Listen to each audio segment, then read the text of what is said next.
Hello guys, ನಾನು ನಿಮ್ಮ ರಾಯಚೂರು ಹುಡುಗಿ ಅಂಜಲಿ. ನಾನು ನನ್ನ ಬೇಬಿಗೆ ಸಾಲಿಡ್ ಫುಡ್ಡು ತಿನ್ನಿಸೋದು ಸ್ಟಾರ್ಟ್ ಮಾಡಿದ್ದೀನಿ. ಪ್ರೊಸೀಜರ್ ಏನಂದರೆ, 1 ಕಪ್ಪಷ್ಟು ವಾಟರ್ ಹಾಕ್ಕೊಂಡು ಅದು ಪೌಡರು ನಾನು ನೆಕ್ಸ್ಟ್ ವೀಡಿಯೋನಲ್ಲಿ ಅಪ್ಲೋಡ್ ಮಾಡ್ತೀನಿ ನಿಮಗೆ.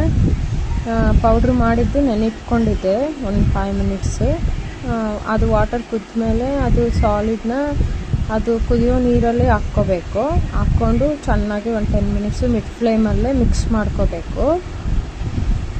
ನೆಕ್ಸ್ಟ್ ವೀಡಿಯೋನಲ್ಲಿ ಅದು ಪೌಡ್ರದ್ದು ನಾನು ಅಪ್ಲೋಡ್ ಮಾಡ್ತೀನಿ ನಿಮಗೆ. ಅದು ಕುದಿಯೋ ತನಕ ಮಿಕ್ಸ್ ಮಾಡ್ಕೊತಿರ್ಬೇಕು ಒಂದು 10 ಮಿನಿಟ್ಸು ಮಿಡ್ ಫ್ಲೇಮಲ್ಲೇ. ಒಂದು ಬೋಗಣಿಯಲ್ಲಿ ಕೂಲ್ಡ್ ವಾಟರ್ ಇಟ್ಟಿದೆ, ಅದು ತಣ್ಣಗೆ ಮಾಡೋಕ್ಕೆ ಅದರಲ್ಲಿ ಇಡ್ತೀನಿ. ಅದು ತಣ್ಣಗಾಗುತ್ತೆ, ಆಮೇಲೆ ತಿನ್ನಿಸ್ಬೇಕು. ಈ ವಿಡಿಯೋ ನಿಮಗೆ ಇಷ್ಟವಾದರೆ ಲೈಕ್ ಮಾಡಿ, ಶೇರ್ ಮಾಡಿ, ಕಮೆಂಟ್ ಮಾಡಿ, ಸಬ್ಸ್ಕ್ರೈಬ್ ಕೂಡ ಮಾಡಿ. Thank you friends. Take care. Bye bye.